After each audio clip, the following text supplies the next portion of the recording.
بواسطة نبض الصحافة العربية في يوم الأربعاء 8 مارس 2023 على الساعة 4، شاهد منوعات العروس إيمان تضع حزام ثوب زفاف والدتها الملكة رانيا. اعتمدت الأميرة إيمان في ليلة الحناء ثوبا مطرزا باللون الأبيض حمل توقيع المصممة الأردنية ريما دحبور، وقد زينته بحزام غطته بتطريزات ذهبية كانت والدتها الملكة رانيا ارتدته مع ثوب زفافها منذ 30 عاما. وقد بدت إطلالة إيمان راقية وعصرية مع الحفاظ على لمسة تقليدية محببة في مثل هذه المناسبة.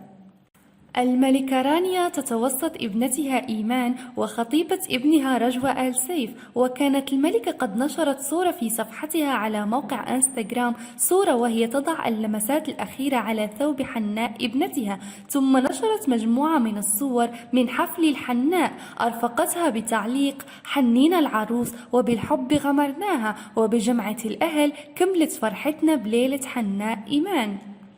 وتألقت الملكة رانيا بهذه المناسبة بعباية باللون البرغندي والزهري الفاتح، جاءت مطرزة بالأزهار ومزينة بتخريمات ناعمة عند الصدر وأطراف الكمين، وهي نسقت زيها مع حذاء ستيليتو باللون الفضي ومجوهرات ناعمة اتخذت شكل عقد وخواتم.